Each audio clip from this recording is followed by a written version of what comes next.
അൽഹംദുലില്ലാഹ് നഹ്മദുഹു വനസ്തഈനുഹു വനസ്തഗ്ഫിറുഹു വനഊദു ബില്ലാഹി മിൻ ശുറൂരി അൻഫുസിനാ വമിൻ സയ്യിആതി അഅ്മാലിനാ മൻ യഹ്ദിഹില്ലാഹു ഫലാ മുളില്ല ലഹു വമൻ യുളിൽ ഫലാ ഹാദിയ ലഹു അഷ്ഹദു അൻ ലാ ഇലാഹ ഇല്ലല്ലാഹു വഹ്ദഹു ലാ ശരീക ലഹു وأشهد أن محمدا عبده ورسوله أرسله بالحق بشيرا ونذيرا وداعيا إلى الله بإذنه وسراجا منيرا اللهم صل على محمد وعلى آل محمد كما صليت على إبراهيم وعلى آل إبراهيم إنك حميد مجيد اللهم بارك على محمد وعلى آل محمد كما باركت على إبراهيم وعلى آل إبراهيم إنك حميد مجيد أما بعد فإن خير الكلام كلام الله وخير الهدي هدي محمد صلى الله عليه وسلم وشر الأمور محدثاتها وكل محدثة بدعة وكل بدعة ضلالة وكل ضلالة في النار يا أيها الذين آمنوا اتقوا الله حق تقاته ولا تموتن إلا وأنتم مسلمون اللهم رب اشرح لي صدري ويسر لي أمري واحلل عقدة من لساني يفقهوا قولي أيها الإخوان والأخوات أوصيكم وإياي أولا بتقوى الله أعوذ بالله من الشيطان الرجيم بسم الله الرحمن الرحيم إنك ميت وإنهم ميتون ثم إنكم يوم القيامة عند ربكم تختصمون. സ്നേഹമുള്ള വിശ്വാസിനികളെ, നമ്മയെല്ലാം സൃഷ്ടിക്കുകയും ഒരുപാട് അനുഗ്രഹങ്ങൾ നൽകി നമ്മെ പരിപാലിച്ചു കൊണ്ടിരിക്കുകയും ചെയ്യുന്ന ഏകനായ കാരുണ്യവാനായ സർവലോക പരിപാലകനായ അല്ലാഹു സുബ്ഹാനഹു വ തആലയെ സൂക്ഷിച്ചുകൊണ്ട് ജീവിക്കാൻ എല്ലാവരെയും ഓർമ്മപ്പെടുത്തുകയാണ്, വസിയ്യത്ത് ചെയ്യുകയാണ്. അല്ലാഹു അതിനുള്ള തൗഫീഖ് നൽകി നമ്മെ എല്ലാവരെയും അനുഗ്രഹിക്കുമാറാകട്ടെ. നമ്മുടെ എല്ലാ പ്രയാസങ്ങളിലും അല്ലാഹു നമുക്ക് ആശ്വാസത്തെ പ്രദാനം ചെയ്യുമാറാകട്ടെ. ഒരു റബീഉൽ അവ്വൽ മാസത്തിന്റെ 12-ാം തീയതി ഉച്ച സമയത്താണ് നമ്മളുള്ളത്. ഏകദേശം 1436 വർഷങ്ങൾക്ക് മുൻപ്, അഥവാ ഹിജറ വർഷം 11 റബീഉൽ അവ്വൽ മാസം 12 ഈ സമയം നമ്മൾ നമ്മുടെ മനസ്സിൽ ഒന്ന് ചിന്തിച്ചു നോക്കൂ. ലോകം അതിൻ്റെ ഏറ്റവും വലിയ നഷ്ടം അനുഭവിച്ച സമയമായിരുന്നു ഇത്. ലോകത്തിനുണ്ടാകുന്ന ഏറ്റവും വലിയ നഷ്ടമായി റസൂലുള്ളാഹി സ്വല്ലല്ലാഹു അലൈഹി വസല്ലമ തന്നെ നമ്മെ പഠിപ്പിച്ചത് ഫഇന്ന അഹദൻ മിൻ ഉമ്മത്തി ലൻ യുസാബ ബിമുസീബത്തിൻ ബഅദി അശദ്ദ അലൈഹി മിൻ മുസീബത്തി. ഞാൻ നഷ്ടപ്പെടുക എന്നതിനേക്കാൾ വലിയ ഒരു മുസീബത്ത് ഒരിക്കലും വിശ്വാസികൾക്ക് അനുഭവിക്കേണ്ടി വരികയില്ല എന്ന് റസൂലുള്ളാഹി സ്വല്ലല്ലാഹു അലൈഹി വസല്ലമ നമ്മെ ഓർമ്മപ്പെടുത്തിയതാണ്. ലോകത്തിന് അങ്ങനെ ഒരു നഷ്ടം സംഭവിച്ചതായിരുന്നു ഹിജറ വർഷത്തിന്റെ 11-ാം വർഷം റബീഉൽ അവ്വൽ 12. മദീന മുഴുവൻ ഇരുട്ടിലായ ദിവസം. മഹാനായ അനസ് റളിയല്ലാഹു അൻഹു പറയാണ്, ലമ്മാ കാനൽ യൗമുല്ലദീ ഖദിമ ഫീഹി റസൂലുള്ളാഹി സ്വല്ലല്ലാഹു അലൈഹി വസല്ലം അൽ മദീന. നബി സല്ലല്ലാഹു അലൈഹി വസല്ലമ മദീനയിലേക്ക് കടന്നു വന്ന ആ ദിവസമുണ്ടല്ലോ, അളാഅ മിൻഹാ കുല്ലു ഷൈഇൻ, ആ മദീനയിലെ സർവ്വ വസ്തുക്കളും പ്രകാശിച്ച തെളിഞ്ഞ ദിവസമായിരുന്നു അത്. ഫലമ്മാ കാനൽ യൗമുല്ലദീ മാത ഫീഹി അദ്ലമ മിൻഹാ കുല്ലു ഷൈ. എന്നാൽ റസൂലുള്ളാഹി സ്വല്ലല്ലാഹു അലൈഹി വസല്ലമ മരണപ്പെട്ട ദിവസം മദീനയിലെ സർവ്വതും ഇരുളടഞ്ഞ ദിവസമായിരുന്നു എന്ന് മഹാനായ അനസ് റളിയല്ലാഹു അൻഹു നമ്മെ ഓർമ്മപ്പെടുത്തുകയാണ്. അങ്ങനെ മദീന ഇരുട്ടിൽ പോയ, മദീന തേങ്ങിക്കരഞ്ഞ ഒരു ദിവസമായിരുന്നു റബീഉൽ അവ്വൽ 12. റസൂലുള്ളാഹി സ്വല്ലല്ലാഹു അലൈഹി വസല്ലമ മരണപ്പെടുന്നതിന്റെ മുൻപ് തന്നെ നബി കരീം സ്വല്ലല്ലാഹു അലൈഹി വസല്ലമ തന്റെ മരണത്തിന്റെ സൂചനകൾ സ്വഹാബത്തിന് നൽകിയിട്ടുണ്ട്. നമുക്കറിയാം, എല്ലാ വർഷവും പ്രവാചകൻ സ്വല്ലല്ലാഹു അലൈഹി വസല്ലമ റമദാനിന്റെ അവസാനത്തെ 10 പൂർണ്ണമായി പള്ളിയിൽ ഇഅ്തികാഫിരിക്കുകയും എല്ലാ റമദാനിലും ജിബ്രീൽ അലൈഹിസ്സലാത്തു വസ്സലാം കടന്നു വന്ന് അതുവരെ അവതരിപ്പിക്കപ്പെട്ട വിശുദ്ധ ഖുർആൻ ഒരാവർത്തി പ്രവാചകൻ സ്വല്ലല്ലാഹു അലൈഹി വസല്ലമയെ കൊണ്ട് പാരായണം ചെയ്ത് കേൾക്കുകയും ചെയ്യാറുണ്ട്.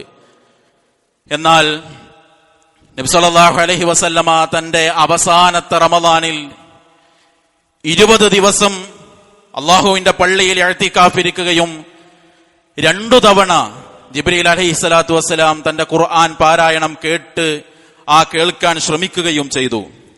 റസൂലുള്ളാഹി സ്വല്ലല്ലാഹു അലൈഹി വസല്ലം അതിനെക്കുറിച്ച് ഫാത്തിമ റളിയല്ലാഹു അൻഹയോട് പറഞ്ഞത്, വലാ അറാഹു ഇല്ലാ ഹദറ അജലി. ഫാത്തിമ, എല്ലാ വർഷത്തിൽ നിന്നും വ്യത്യാസമായി ഈ വർഷം 2 തവണ എന്റെ ഖുർആൻ പാരായണത്തെ ജിബ്രീൽ പരിശോധിച്ചതിലൂടെ ഞാൻ കാണുന്നത് എന്റെ അവധി അടുത്തിരിക്കുന്നു എന്നതാണ് എന്ന് റസൂലുള്ളാഹി സ്വല്ലല്ലാഹു അലൈഹി വസല്ലമ പറഞ്ഞു. മറ്റൊരിക്കൽ തന്റെ ജീവിതത്തിലെ ആദ്യത്തേതും അവസാനത്തേതുമായ ഹജ്ജ്, ആ ഹജ്ജ് നിർവഹിക്കുമ്പോൾ പ്രവാചകൻ സ്വല്ലല്ലാഹു അലൈഹി വസല്ലമ പറയുന്നുണ്ട്, അയ്യുഹന്നാസ്, അല്ലയോ ജനങ്ങളെ, ഇസ്മഉ ഖൗലി, നിങ്ങൾ എന്റെ വാക്ക് ശ്രദ്ധിച്ച് കേൾക്കുക. ഫഇന്നി ലാ അദ്രി ലഅല്ലി ലാ അൽഖാകും ബഅദ യൗമി ഹാദാ ഫി ഹാദൽ മൗഖിഫ്. ഈ ദിവസത്തിനു ശേഷം ഇവിടെ വെച്ച് വീണ്ടും നമ്മൾ കണ്ടുമുട്ടുന്ന ഒരു രംഗമുണ്ടാകുമെന്ന് ഞാൻ ഒരിക്കലും പ്രതീക്ഷിക്കുന്നില്ല. അതുകൊണ്ട് ഹജ്ജാണ്. ഓരോ കർമ്മങ്ങളും എങ്ങനെ ചെയ്യുന്നു, എങ്ങനെ പറയുന്നു എന്ന് ശ്രദ്ധിച്ച് കേട്ടു മനസ്സിലാക്കി പഠിക്കണമെന്ന് റസൂലുള്ളാഹി സ്വല്ലല്ലാഹു അലൈഹി വസല്ലമ കൊടുത്ത ഉപദേശത്തിലൂടെ തന്റെ ജീവിതത്തിലെ അവസാനത്തെ ഹജ്ജ് കൂടിയാണ് താൻ ഈ നിർവഹിച്ചു കൊണ്ടിരിക്കുന്നത് എന്ന് റസൂൽ സ്വല്ലല്ലാഹു അലൈഹി വസല്ലമ സ്വഹാബത്തിനെ ഓർമ്മപ്പെടുത്തുകയാണ്. മുആദ് ബിൻ ജബൽ റളിയല്ലാഹു അൻഹുവിനെ പ്രബോധകനായി യമനിലേക്ക് അയക്കുന്ന സന്ദർഭം റസൂലുള്ളാഹി സ്വല്ലല്ലാഹു അലൈഹി വസല്ലമ പറയുന്നുണ്ട്, യാ മുആദ് ഇന്നക അസ അല്ലാ തൽഖാനി ബഅദ ആമി ഹാദാ. മുആദേ, ഈ കൊല്ലത്തിന് ശേഷം താങ്കൾ പോവാണ്, മറ്റൊരു വർഷം കൂടി ഇനി നമ്മൾ കണ്ടുമുട്ടണമെന്നില്ല. വലഅല്ലക അൻ തമുറ ബിമസ്ജിദി ഹാദാ ബിമസ്ജിദി വഖബരി. തീർച്ചയായും താങ്കൾ ഇനി തിരിച്ചു വരുമ്പോൾ മദീനയിലെ എന്റെ ഈ പള്ളിയുടെയും എന്റെ ഖബറിന്റെ ചാരത്തു കൂടെയും താങ്കൾ നടന്നുപോയേക്കാമെന്ന് റസൂലുള്ളാഹി സ്വല്ലല്ലാഹു അലൈഹി വസല്ലമ മുആദ് റളിയല്ലാഹു അൻഹുവോട് പറയാണ്. അപ്പൊ ഈ വാക്കുകളിലൊക്കെ നബി സ്വല്ലല്ലാഹു അലൈഹി വസല്ലമ തന്റെ അജൽ, തന്റെ അവധി അടുത്തിരിക്കുന്നു എന്ന് സ്വഹാബത്തിനെ പഠിപ്പിച്ചുകൊണ്ടേയിരിക്കുകയാണ്. മാത്രമല്ല, സൂറത്തുൻ നസ്ർ ഇദാ ജാഅ നസ്റുല്ലാഹി വൽ ഫതഹ് എന്ന സൂറത്തിന്റെ അവതരണവും റസൂലുള്ളാഹി സ്വല്ലല്ലാഹു അലൈഹി വസല്ലമയുടെ മരണത്തിന്റെ സൂചനയായിട്ടാണ് സ്വഹാബത്ത് മനസ്സിലാക്കിയത്. അങ്ങനെ സഫർ മാസം അതിന്റെ അവസാനത്തിൽ റസൂലുള്ളാഹി സ്വല്ലല്ലാഹു അലൈഹി വസല്ലമ ഒരു ജനാസയും കഴിഞ്ഞ് മടങ്ങുമ്പോഴാണ് രോഗബാധിതനാകുന്നത്. പിന്നീടുള്ള 13 ദിവസം റസൂലുള്ളാഹി സ്വല്ലല്ലാഹു അലൈഹി വസല്ലമ രോഗിയായി തന്നെ കഴിഞ്ഞു. ആ രോഗിയായി കഴിഞ്ഞ 13 ദിവസങ്ങൾക്കിടയിൽ സ്വന്തം കുടുംബത്തിനും മക്കൾക്കും മാത്രമല്ല, ലോകാവസാനം വരെ വരുന്ന മുഴുവൻ വിശ്വാസികൾക്കുമായി ധാരാളം ഉപദേശങ്ങൾ, വസിയ്യത്തുകൾ നബി സല്ലല്ലാഹു അലൈഹി വസല്ലമ നൽകിക്കൊണ്ടേയിരുന്നു. അതിലേതാനും ചിലത് ഓർമ്മപ്പെടുത്തുകയാണ്. റസൂലുള്ളാഹി സ്വല്ലല്ലാഹു അലൈഹി വസല്ലമ രോഗബാധിതനായി കിടന്ന ആ ദിവസമാണ് പ്രഖ്യാപിച്ചത്, ലഅനത്തുല്ലാഹി അലൽ യഹൂദി വന്നസ്വാറ ഇത്തഖദൂ ഖുബൂറ അംബിയാഇഹിം മസാജിദ. ജൂതനസാറാക്കൾക്ക് തീർച്ചയായും പടച്ചവന്റെ ശാപമുണ്ട്. എന്തേ കാരണം? ഇത്തഖദൂ ഖുബൂറ അംബിയാഇഹിം മസാജിദ. അവർ അവരുടെ പ്രവാചകന്മാരുടെ, അവരിലേക്ക് നിയോഗിതരായ പ്രവാചകന്മാരുടെ ഖബറിടങ്ങളെ സുജൂദ് ചെയ്യുന്ന കേന്ദ്രമാക്കിയിരിക്കുന്നു എന്ന് നബി സല്ലല്ലാഹു അലൈഹി വസല്ലം ഈ ദിവസങ്ങളിൽ പറഞ്ഞതാണ്. സഹോദരങ്ങളെ, എന്താ ഇന്ന് ഉമ്മത്തിന്റെ അവസ്ഥ? ഏത് ഖബർ കണ്ടാലും അതിന്റെ മുന്നിൽ സുജൂദ് വീഴാൻ ഒരു മടിയും പേടിയുമില്ലാത്ത അവസ്ഥ സമൂഹത്തിൽ കാണുമ്പോ റസൂലുള്ളാഹി സ്വല്ലല്ലാഹു അലൈഹി വസല്ലമയുടെ അവസാനത്തെ വസിയ്യത്തുകളെ പോലും ഈ ഉമ്മത്ത് വിലവെച്ചില്ല എന്നാ നമുക്ക് മനസ്സിലാക്കുക. തൗഹീദിന്റെ കാര്യമാണ് തന്റെ മരണമെടുത്ത ദിവസങ്ങളിൽ ആവർത്തിച്ച് റസൂലുള്ളാഹി സ്വല്ലല്ലാഹു അലൈഹി വസല്ലം ഓർമ്മപ്പെടുത്തിയത്. മറ്റൊരിക്കൽ നബി സല്ലല്ലാഹു അലൈഹി വസല്ലം പറഞ്ഞത് നല്ല അവസ്ഥയിൽ മരണത്തെ സ്വീകരിക്കണമെന്നാണ്. ജാബിർ റളിയല്ലാഹു അൻഹു പറയാണ്, സമിഅതു നബിയ്യ സ്വല്ലല്ലാഹു അലൈഹി വസല്ലമ ഖബല വഫാതിഹി ബിസലാസിൻ യഖൂൽ. റസൂലുള്ളാഹി സ്വല്ലല്ലാഹു അലൈഹി വസല്ലമ തന്റെ മരണത്തിന്റെ 3 ദിവസം മുൻപ് ഇങ്ങനെ പറഞ്ഞത് ഞാൻ കേട്ടിട്ടുണ്ട്. ലാ യമൂതന്ന അഹദുക്കും ഇല്ലാ വഹുവ യുഹ്സിനു ബില്ലാഹി ظന്ന. അല്ലാഹനെ കുറിച്ചുള്ള നല്ല ചിന്തയും വിചാരവും ഉണ്ടായിക്കൊണ്ടല്ലാതെ നിങ്ങളിൽ ഒരാളും മരണത്തെ സ്വീകരിക്കരുതേ എന്ന് റസൂലുള്ളാഹി സ്വല്ലല്ലാഹു അലൈഹി വസല്ലം മരിക്കുന്നതിന്റെ 3 ദിവസം മുമ്പ് ഓർമ്മപ്പെടുത്തിയത് ജാബിർ റളിയല്ലാഹു അൻഹു പറയാൻ.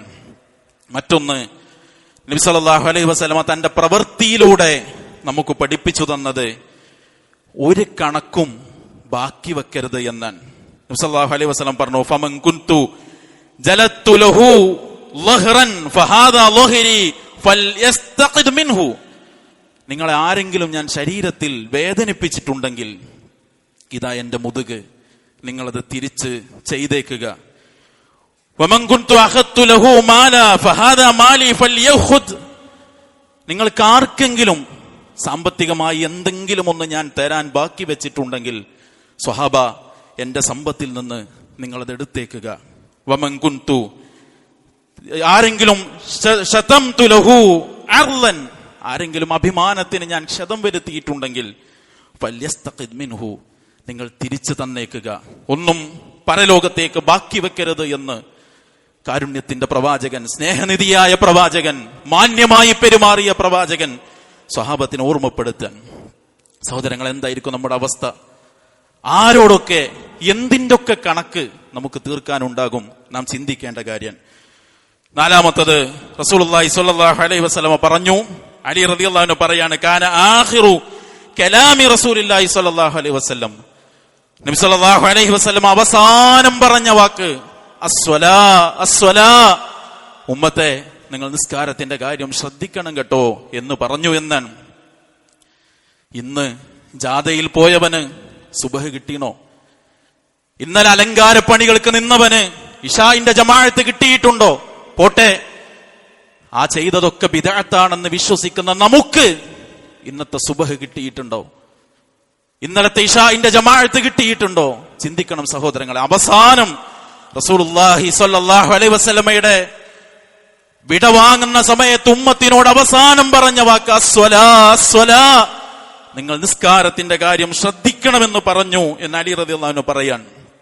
പിന്നെ മക്കൾക്കുള്ള പ്രത്യേക ഉപദേശങ്ങൾ, ഫാത്തിമ ബീവിക്കുള്ള പ്രത്യേക ഉപദേശം, ഹസൻ ഹുസൈൻ റളിയല്ലാഹു അൻഹുമ പേരക്കുട്ടികൾക്കുള്ള പ്രത്യേക ഉപദേശം, ഭാര്യമാരെ ഓരോരുത്തരെയും വിളിച്ച് പ്രത്യേകമായ ഉപദേശങ്ങൾ റസൂലുള്ളാഹി സ്വല്ലല്ലാഹു അലൈഹി വസല്ലമ നൽകി. അങ്ങനെ 13-മത്തെ ദിവസം റബീഉൽ അവ്വലിന്റെ 12-ന് സുബഹിന് അബൂബക്കർ സിദ്ദീഖ് റളിയല്ലാഹു അൻഹു സ്വഹാബത്തിന് ഇമാമത്ത് നിന്ന് നിസ്കരിക്കുമ്പോൾ ആ പള്ളിയോട് ചേർന്ന് തന്റെ മുറിയുടെ കർട്ടൻ ഒന്ന് നീക്കി റസൂൽ. സ്വഹാബത്ത് വിചാരിച്ചു നബി ഞങ്ങളിലേക്ക് വരും. അബൂബക്കർ സിദ്ദീഖ് റളിയല്ലാഹു അൻഹു പിറകിലേക്ക് ഇറങ്ങി നിന്നു. പുഞ്ചിരിച്ചുകൊണ്ട് പ്രവാചകൻ ആ വിരി അടച്ചു. ലോകത്തോടുള്ള അവസാനത്തെ പുഞ്ചിരിയിൽ കാരുണ്യത്തിന്റെ പ്രവാചകൻ ആ വിരി എന്നേക്കുമായി അടച്ചു. കുറച്ചുകൂടി സമയം മുന്നോട്ട് പോയി. ളുഹാ സമയത്ത് റസൂലുള്ളാഹി സ്വല്ലല്ലാഹു അലൈഹി വസല്ലമക്ക് വേദന കഠിനമായി. ആകാശത്തേക്ക് അല്ലാഹുവിന്റെ റസൂൽ കൈ ഉയർത്തി, എന്നിട്ട് പ്രാർത്ഥിച്ചു, അല്ലാഹുമ്മ ഗ്ഫിർലി വർഹംനി, അല്ലാഹുവേ എനിക്ക് പുറത്തു തരണം, എന്നോട് കരുണ കാണിക്കണം, വഅൽഹിഖ്നി ബിർറഫീഖിൽ അഅല, അത്യുന്നതങ്ങളിൽ ആ നല്ല കൂട്ടുകാരോടൊപ്പം എന്നെ ചേർത്തു തരണേ റബ്ബേ എന്ന് ആകാശത്തേക്ക് കൈ ഉയർത്തി പ്രാർത്ഥിച്ചു. ആ കൈകൾ തളർന്നു വീണു.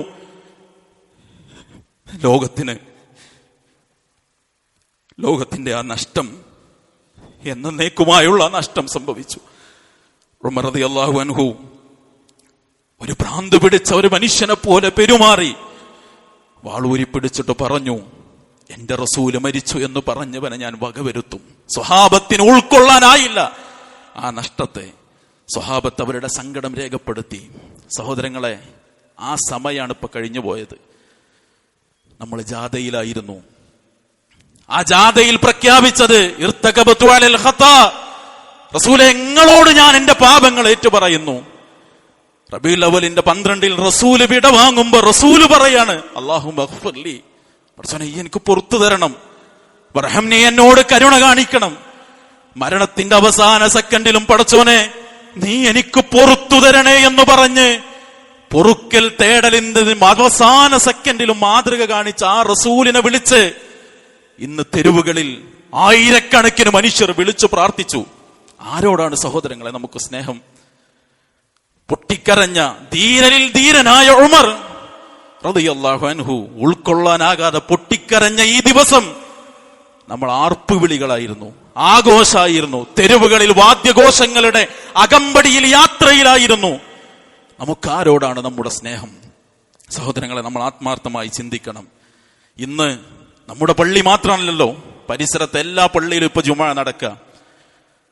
അറബിയിൽ ഖുതുബ പറയുന്ന, ഞാൻ കുറ്റപ്പെടുത്താൻ പറയല്ല, സമസ്തക്കാരുടെ മിമ്പറിൽ നിന്ന് പോലും ഇപ്പോൾ അവർ പറയുന്നത് എന്താ?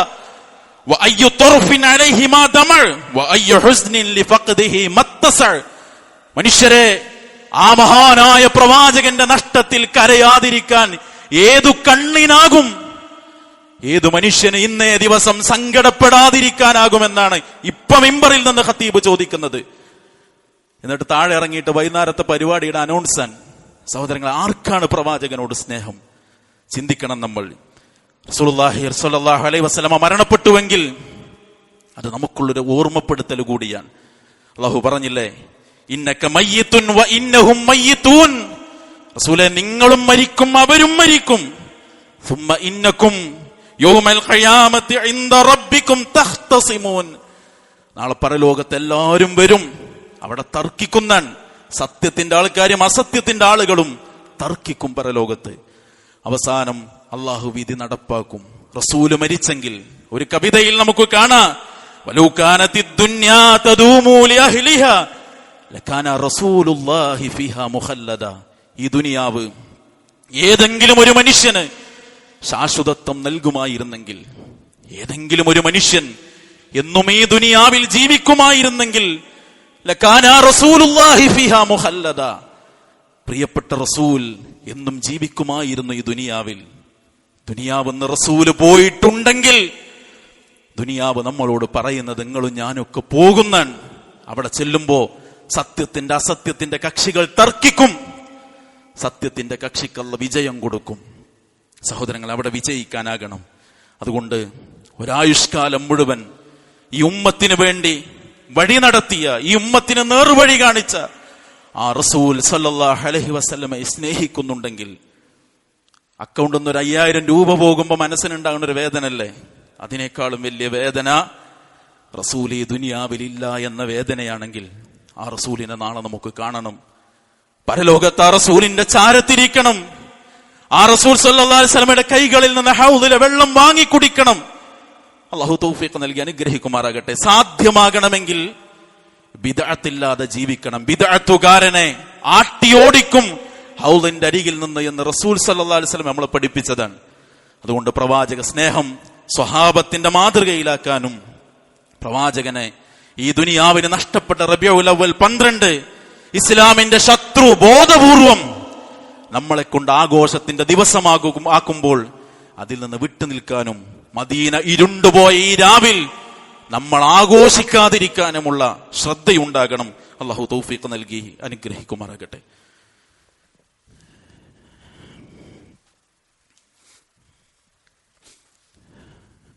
അൽഹംദുലില്ലാഹി റബ്ബിൽ ആലമീൻ. അസ്സലാത്തു വസ്സലാമു അലാ റസൂലിഹിൽ കരീം വഅലാ ആലിഹി വസഹ്ബിഹി അജ്മഈൻ. അമ്മാ ബഅദ്. സ്നേഹമുള്ള വിശ്വാസിനികളെ, അള്ളാഹുവിനെ സൂക്ഷിച്ച് ജീവിക്കാൻ ഒരിക്കൽ കൂടി ഓർമ്മപ്പെടുത്തുകയാണ്, വസിയ്യത്ത് ചെയ്യുകയാണ്. അള്ളാഹു നമ്മെ അനുഗ്രഹിക്കുമാറാകട്ടെ. 40 വയസ്സ് വരെ റസൂൽ സല്ലല്ലാഹു അലൈഹി വസല്ലം ആ നാട്ടിൽ ജീവിച്ചപ്പോഴും ആ നാട്ടിലെ ഒരു തിന്മയിലും അദ്ദേഹം ചേർന്നു കൊടുത്തിട്ടില്ല. അവർ ചെയ്യുന്ന പലതിൽ നിന്നും 40 കൊല്ലം റസൂൽ സല്ലല്ലാഹു അലൈഹി വസല്ലം വിട്ടു നിന്നപ്പോഴും അവർക്കാർക്കും നബി സല്ലല്ലാഹു അലൈഹി വസല്ലമയെ കുറിച്ച് പരാതിയും ഉണ്ടായിട്ടില്ലെന്ന് മാത്രമല്ല, ആ വിട്ടു നിൽക്കുന്ന സമയത്തും നബി സല്ലല്ലാഹു അലൈഹി വസല്ലമയെ അവരെ വിളിച്ചത് അൽ അമീൻ എന്നാണ്, വിശ്വസ്തൻ എന്നാണ്. പക്ഷെ താൻ വിട്ടു നിൽക്കുക മാത്രമല്ല, ഇതൊക്കെ തെറ്റാണ് എന്നും ഇതിലൊന്നും പരലോകത്തിൽ വിശ്വസിക്കുന്ന ഒരാൾക്ക് കൂടിച്ചേരാൻ കഴിയില്ല എന്നും റസൂൽ സല്ലല്ലാഹു അലൈഹി വസല്ലമ മറ്റുള്ളവരോട് പറയാൻ തുടങ്ങിയപ്പോൾ അൽ അമീൻ എന്ന് വിളിച്ച നാവുകൊണ്ട് ഭ്രാന്തനെന്ന്, മജ്നൂനെന്ന്, സാഹിറെന്ന്, ഷാഇറെന്ന്, നാട്ടിൽ ഫിത്നയുണ്ടാക്കാൻ വന്നവനെന്ന് അവർ തന്നെ മാറ്റി വിളിച്ചു. അതൊരു പാഠമാണ്. നമ്മളിങ്ങനെ നമ്മുടെ നിസ്കാരവും നോമ്പും കാര്യമായിട്ട് ഇങ്ങനെ നടന്നു എന്നുള്ളതുകൊണ്ട് ആർക്കും പ്രത്യേകിച്ച് പ്രശ്നമൊന്നും ഉണ്ടാവില്ല. എന്നാൽ എനിക്ക് പറ്റാത്ത, എന്റെ പരലോകത്തിന് പറ്റാത്ത, എന്റെ ദീനിന് പറ്റാത്ത ഒരിടത്തും ഞാൻ കൂടിയാടുകയില്ല എന്നും ഞാൻ കൂടിച്ചേരുകയില്ല എന്നും ഞാൻ പങ്കാളിയാവുകയില്ല എന്നും പ്രഖ്യാപിക്കുമ്പോൾ നമ്മൾ താലിബാനിസ്റ്റാകും, നമ്മൾ തീവ്രവാദിയാകും, 6-ാം നൂറ്റാണ്ടിൽ നിന്ന് വണ്ടി കിട്ടാത്തവനാകും. അപ്പൊ ചില ആളുകൾ എന്ത് ചെയ്യുന്നു വെച്ചാൽ, ഏതായാലും അതൊന്നും കേട്ട് ജീവിക്കാൻ പറ്റൂല എന്ന് വിശ്വസിച്ച്, എന്ന് വിചാരിച്ച് എല്ലാറ്റിലും കൂടിയാടി കഴിയും. സഹോദരങ്ങളെ, വിശ്വാസിക്കൊരു വ്യക്തിത്വമുണ്ട്, ഒരു ഐഡന്റിറ്റി ഉണ്ട്. ആ വ്യക്തിത്വം, അവന്റെ ഈമാനികമായ ആ ഐഡന്റിറ്റി കാത്തു സൂക്ഷിച്ച് ജീവിക്കുമ്പോൾ അപ്പോഴാണ് നമ്മൾ റസൂലിന്റെ മില്ലത്തിലാവുക. അള്ളാഹു അത്തരം നല്ലവരിൽ നമ്മെ എല്ലാവരെയും ഉൾപ്പെടുത്തി അനുഗ്രഹിക്കുമാറാകട്ടെ. മാരകമായ രോഗങ്ങളിൽ നിന്ന്, അപകടങ്ങളിൽ നിന്ന്, അപകട മരണങ്ങളിൽ നിന്ന്, ശാരീരിക, സാമ്പത്തിക, മാനസിക പ്രയാസങ്ങളിൽ നിന്ന്, പ്രതിസന്ധികളിൽ നിന്ന് അള്ളാഹു നമ്മെ എല്ലാവരെയും കാത്തുരക്ഷിക്കുമാറാകട്ടെ. ഒരു വലിയ രോഗത്തിന്റെ പ്രയാസം അനുഭവിക്കുന്ന ഒരു സഹോദരി, ഒരു ഉമ്മ, അവർക്ക് വേണ്ടി മക്കൾ പ്രത്യേകം പ്രാർത്ഥിക്കാൻ പറഞ്ഞിട്ടുണ്ട്. അള്ളാഹു ആ ഉമ്മയുടെ എല്ലാ രോഗാവസ്ഥയും വേഗത്തിൽ ശിഫ നൽകി അനുഗ്രഹിക്കുമാറാകട്ടെ. ആ നിലക്കുള്ള എല്ലാ പ്രയാസങ്ങളിൽ നിന്നും അള്ളാഹു നമ്മെ എല്ലാവരെയും കാത്തുരക്ഷിക്കുമാറാകട്ടെ. അള്ളാഹു സുബ്ഹാനഹു വ തആല ഈമാൻ ഉൾക്കൊണ്ട് നമ്മളിൽ നിന്ന് വിട പറഞ്ഞു പോയ എല്ലാവർക്കും മഗ്ഫിറത്തും അർഹമത്തും നൽകി അനുഗ്രഹിക്കുമാറാകട്ടെ. എവിടെ വെച്ച്, എപ്പോൾ, എങ്ങനെ അള്ളാഹു നമ്മെ തിരിച്ചു വിളിച്ചാലും ലാ ഇലാഹ ഇല്ലല്ലാഹ് പ്രഖ്യാപിച്ച് മരിക്കാൻ അള്ളാഹു നമ്മെ എല്ലാവരെയും അനുഗ്രഹിക്കുമാറാകട്ടെ. നാം കാണാൻ ആഗ്രഹിക്കുന്ന ആ റസൂൽ സല്ലല്ലാഹു അലൈഹി വസല്ലമയുടെ ചാരത്ത് നാളെ പരലോകത്ത് ഒന്നിച്ചു കഴിയാനുള്ള തൗഫീഖ് നൽകി അള്ളാഹു നമ്മെ എല്ലാവരെയും അനുഗ്രഹിക്കുമാറാകട്ടെ. ബിദ്അത്തിന്റെ അഹ്ലുകാരിൽപ്പെട്ട് ഹൗദിലെ വെള്ളം പോലും നഷ്ടപ്പെടുന്ന ഹതഭാഗ്യരിൽ നിന്ന് അള്ളാഹു നമ്മെ എല്ലാവരെയും കാത്തുരക്ഷിക്കുമാറാകട്ടെ. ഫലസ്തീൻ അടക്കം ലോകത്തിന്റെ വിവിധ ഭാഗങ്ങളിൽ പ്രയാസങ്ങൾ അനുഭവിക്കുന്ന നമ്മുടെ സഹോദരങ്ങൾക്ക് അള്ളാഹു ആശ്വാസം നൽകി അനുഗ്രഹിക്കുമാറാകട്ടെ. اللهم اعز الاسلام والمسلمين واذل الشرك والمشركين ودمر اعداءك اعداء الدين. ربنا آتنا في الدنيا حسنة وفي الآخرة حسنة وقنا عذاب النار. وسلام للمرسلين والحمد لله رب العالمين.